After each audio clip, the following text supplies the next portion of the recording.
लोकसभा में विपक्ष के नेता और कांग्रेस सांसद राहुल गांधी गुरुवार को बिहार की एक दिवसीय यात्रा पर पहुंचे। इस दौरान उन्हें दरभंगा में रैली करने की इजाजत नहीं मिली। इस बात पर पूर्णिया के सांसद पप्पू यादव भड़क गए। उन्होंने मीडिया से बात करते हुए राज्य सरकार पर हमला बोला है। जिस तरीके से ये डबल इंजन, मुझे उम्मीद नहीं थी। बीजेपी से तो यही उम्मीद की जा सकती है कि वह लोकतंत्र, वो संघीय व्यवस्था लागू करना चाहते। राहुल गांधी जी सीता के प्रेम को जोड़कर नफरत खत्म करने के लिए बिखरा गए हैं। राहुल गांधी जी उस मिथिला में गए हैं जहां आजादी के वक्त राज दरभंगा महाराज ने और उस दरभंगा की धरती ने जंग लड़ने में भूमिका निभाई। आज राहुल गांधी जी वहां से पूरी दुनिया, देश की ईबीसी, एसटी, एससी और गरीब छात्रों की आवाज के लिए जा रहे हैं। वहां उसको रोका जा रहा है। कभी आदेश दे रहे हैं, कभी आदेश नहीं दे रहे हैं, कभी कैंसिल कर रहे हैं। अभी वहां डीएसपी और एसडीओ जाकर के कुर्सी से लेके तमाम चीज, यदि आज रोकने की कोशिश की जा रही है, इसका जवाब बीजेपी को देना पड़ेगा। यह जग जाहिर हो चुका है कि ये ईबीसी और एसटी एससी विरोधी कैसे हैं। ये शुरू से अंबेडकर को भी रोकने का प्रयास किया, ये बुद्ध को भगाया, ये हमेशा मनुस्मृति के साथ खड़े रहे, हमेशा आरक्षण के खिलाफ रहे। और आज जब आरक्षण बचाने और दलितों की बात करने राहुल गांधी जा रहे हैं, तो फिर वही राहुल गांधी को दबाने की कोशिश।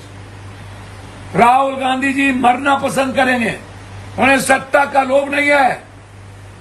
वो सत्ता के लिए गद्दार नहीं है इन लोगों की तरह। इसीलिए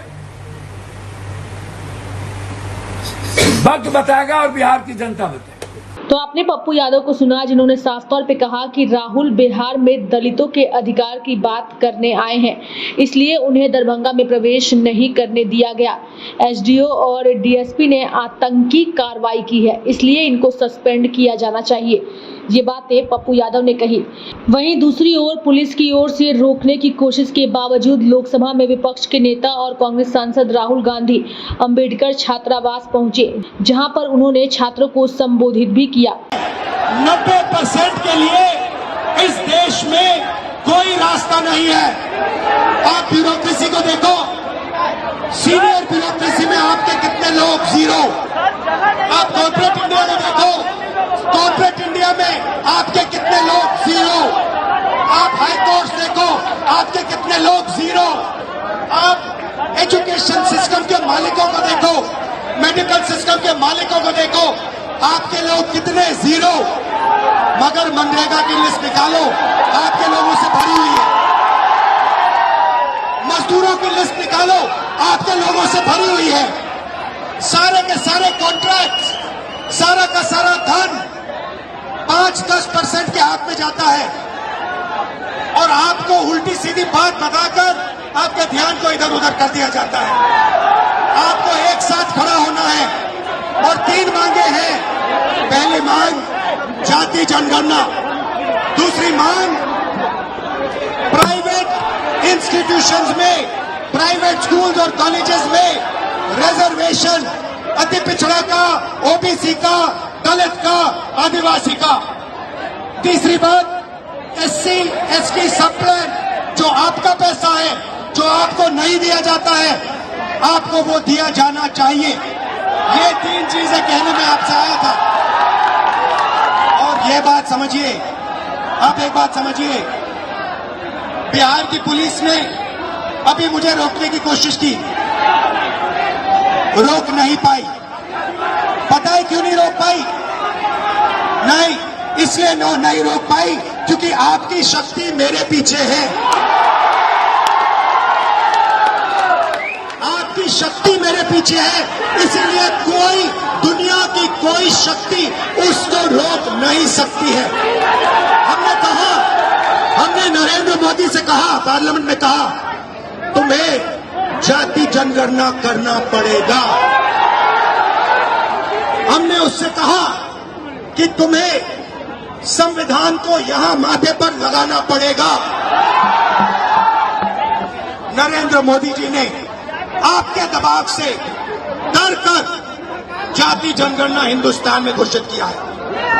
आपके दबाव से डर कर उन्होंने कॉन्स्टिट्यूशन अपने माथे पे लगाया है, मगर वो लोकतंत्र के खिलाफ हैं, संविधान के खिलाफ हैं, जाति जनगणना के खिलाफ हैं, और जो 90% हिंदुस्तान की गरीब आबादी है, अति पिछड़ा, दलित, आदिवासी, माइनॉरिटीज, ये इन सब के खिलाफ है।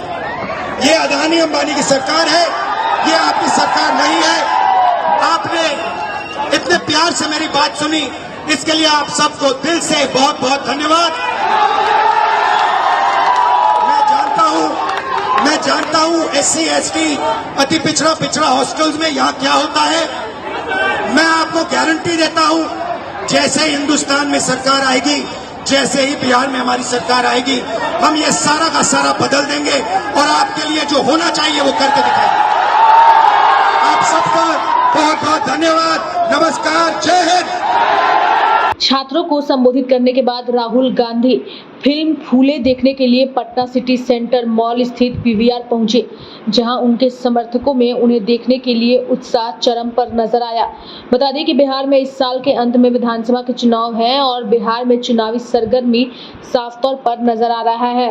राहुल गांधी का यह कार्यक्रम दलितों को साधने के लिए बेहद ही महत्वपूर्ण माना जा रहा है और ये भी कहा जा रहा है कि राहुल गांधी का यह कार्यक्रम दलितों के लिए बेहद महत्वपूर्ण है। देखने वाली बात होगी कि आने वाले दिनों में राहुल गांधी के इस कार्यक्रम का कितना फायदा कांग्रेस पार्टी को बिहार में मिलता है। लाइव इंडिया हर पल के लिए रांची से डेस्क की रिपोर्ट।